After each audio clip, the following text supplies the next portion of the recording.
folks, we finally got another Super Mario Brothers in theaters, which means they need to make another adult parody. I'm back to taking a second look at Super Hornio Brothers, since the original review can only stay on the archive site.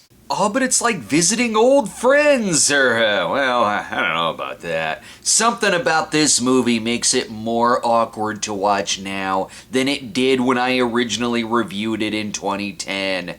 Ah, that's it, the continuity error, where it turns out Ron Jeremy was actually Bowser this whole time. Super Hornio Brothers is almost an urban legend that isn't, in that it spent a lot of years with people debating its existence, and even now I'll still stumble across some threads or some comments where people are wondering if it's real or surprised that it's real. It was a famous parody due to its casting of Jeremy as Mario, but also little seen, as circulation of it stopped when Nintendo apparently bought the rights so they could keep it hidden. There's plenty of legends here, though, such as director Buck Adams, who also directed Beaver and Buttface, and written by Mark Cushman, Academy Award-winning writer of Swingin' in the Rain, My Bear Lady, and of course Sex Trek. The look of it is more so a parody of the Super Mario Bros. Super Show, where in the film, two computer programmers, you know, like Mario and Luigi, two plumbers. Anyway, they end up inside of a computer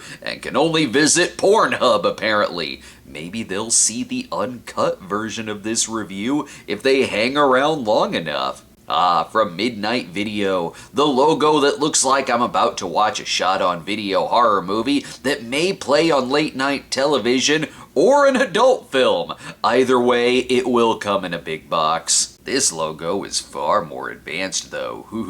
What prestigious film is playing on the movie channel tonight? But the best logo, looking like an early 90s science fiction Nickelodeon show, isn't even a logo, it's the opening credits. Oh, cute. Mark Cushman going by Cash Markman. I know it's you! Might as well credit himself as This Ain't Mark Cushman, a XXX parody writer. If it doesn't have that VHS tracking problem, how else am I supposed to get turned on? The logo is like the 1993 movie, while the parody itself looks like Hoskins and Leguizamo trying desperately hard to understand the script. In it, Mario has a very vivid dream about a game he's been making on the computer.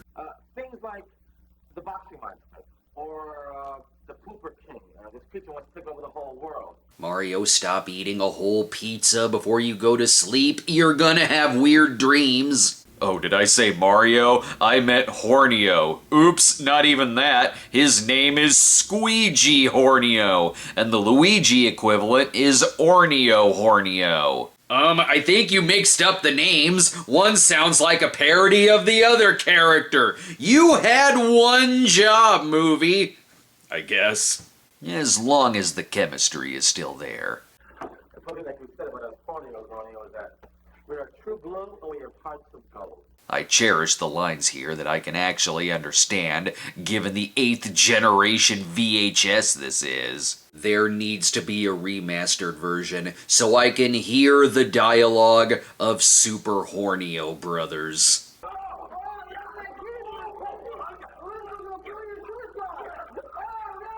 Or do I really want to hear the dialogue? In fairness, that was the excited reaction that I had when I finally got past the abominable snowman on Ski Free. Brace yourself for the effects of our heroes ending up inside the computer, and that's actually better than I thought it would be. And I had the sneaking suspicion the Lawnmower Man would have something to do with this. Oh, now I recognize these characters. We are the Super Hornio Brothers.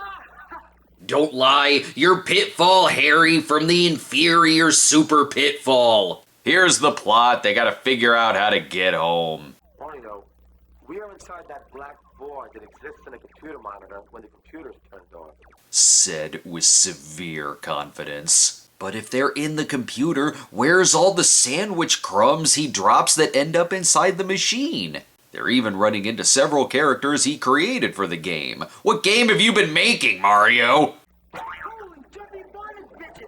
This game seems stupid and very easy. where they have to work on the dialogue just a little. Think we got a chance? Let's get a chance with the U.S. Academy. People come to Super Hornio Brothers for the video game parody, but stay for the political commentary. Yeah, you go on, brother. I'll stick around here for a while. Luigi will keep himself entertained with these grade A special effects. Wow! This place looks just like the place I came from. You came from the trailer to Johnny Mnemonic? Hold on, boys. The producer just showed up. Wait, could you please tell me where in the hell am I? You just snorted half the budget, didn't you? I guess this is a computer virus?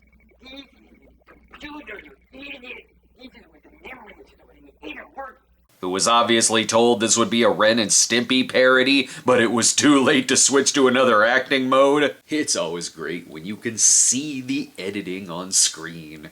But for the most part, I just kind of come up the computer works. You know, make a mess of it. You must know how the computer works. How long was he rambling before they were like, okay, let's just cut it off here? With the stock space arcade sounds in the background, it's hard to hear what they're actually saying. All you need to know is Mario is no longer missing. He is off his game, though, and misses the high five.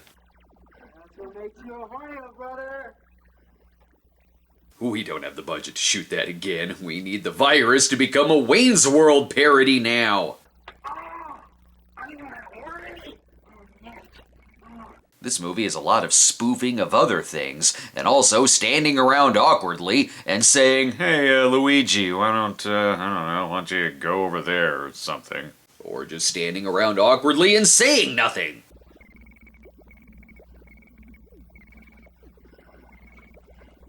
Release the Buck Adams cut, and when we come back, it doesn't really matter what level we're in. The whole movie is Pipeland. Stop by your Nintendo dealer today. When it comes to value, don't forget Super Nintendo Super Set. This is a very important room in the game. It's the superimposed special effects that we just saw room. And oh yeah, there's also a princess who has been kidnapped by Buck Adams as King Pooper. That's King Pooper. He's evil. He's big. Ugh, he's not gonna crap on anyone, is he? The virus tells them that only the princess can help them get back to the real world. Why is the virus helpful? Thank you, guy who exists because we need someone to straight up just tell them what they need to do. He's the classic game character, Mr. Walkthrough. They don't even have to try at this game. All they do is watch King Pooper do his thing, while Luigi literally just stands and watches with the sandwich. Ah, there's the breadcrumbs! They'll be done soon enough. Now that's what I call finish. He's been waiting a whole 20-minute sex scene to say that line. This series is 2 movies worth of padding. Now Mario heads in the background to eat a sandwich. Yes, it's easier to just call them Mario and Luigi. If I called them Squeegee and Hornio, you'd think I was talking about the wrong character. Oh, and I guess she's rescued by Dry Bones now. Are Mario and Luigi even necessary to this story? Oh, and this is Princess Perlina, played by Chelsea Lynx. She was in Lovin' Spoonfuls 4, part of the phase of porno homages to the classic 60s rock band, and less dark than Hot Summer in the City. This here character is named Bob, like Bob-omb, I guess. Bob?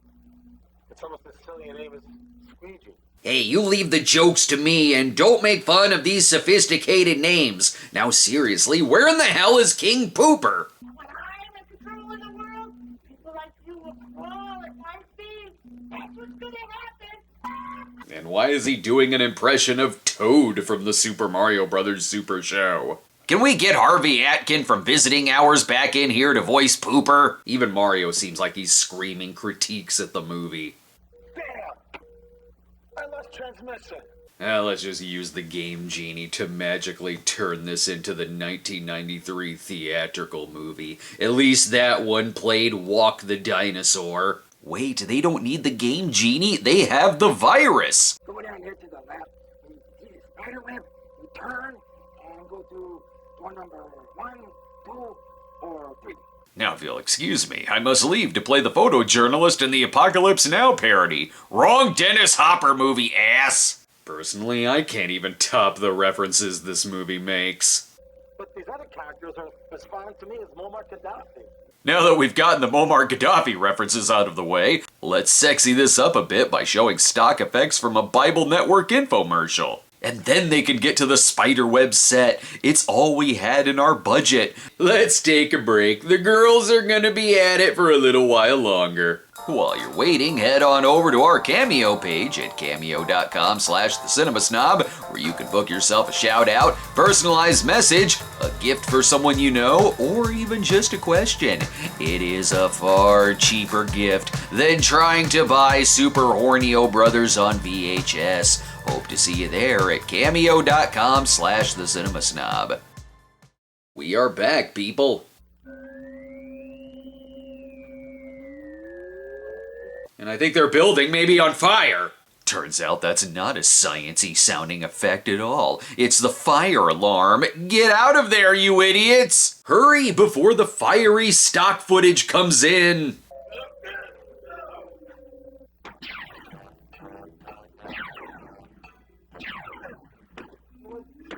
He's still in. Topical. It was the social commentary that got this movie its multiple award nominations.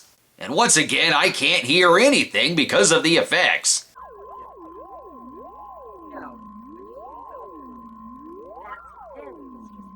Damn it, turn the sound effects down. How am I supposed to know if they're friends or not? Finally, we see what happens when members of a Devo music video meet the members of a Whitesnake video. I don't know what's going on here. All I know is I'm afraid as to what in the hell ped crossing means. Oh, pedestrian crossing. Right. Okay, he's gonna walk on her vagina now. They are really into catching our two heroes. Getting away. Oh, let him go. We're with the handsome one anyway. Hornio was played by TT Boy, whatever that stands for. I'm sure it involves Toadsworth and Game Boy. The music is telling me things are getting spicy.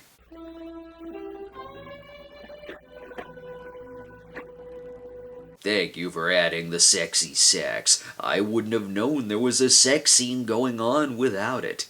Thanks, ladies. That was fun. Anyway, I'm gonna piss on that fire hydrant now. Oh, wait, were we supposed to capture him or something? He's getting away. Will this be the chase scene? Will the music get super fast because we're running out of time?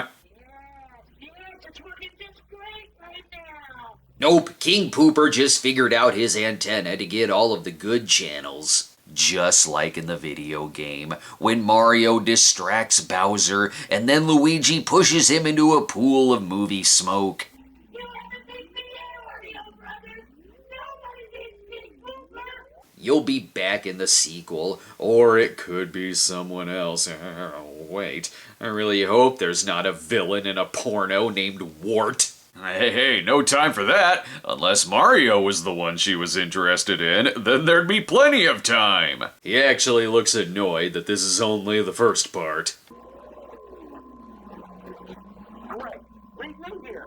Screw him! We weren't even that close of brothers anyway! Leave him, but get me the hell out of here before they set up for the second movie! This parody was originally commissioned by Sin City Entertainment, but they left the project. Maybe they decided to put their money into that other movie. It was the far bigger budgeted one, clearly a safer bet. So instead, Midnight Video came in to help fund the $20,000 budgeted film. But they did ask Adams to cut back the script, which was only 37 pages anyway, yet they also wanted him to split it into 2 movies. Here's a sneak peek of the second.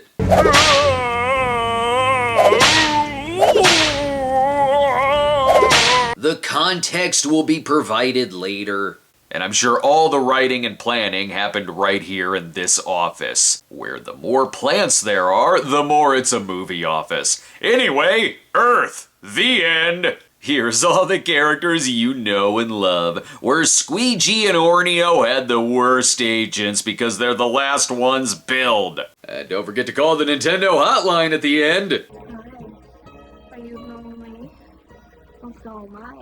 That's great. Just tell me the right goddamn pathway in World 7-4.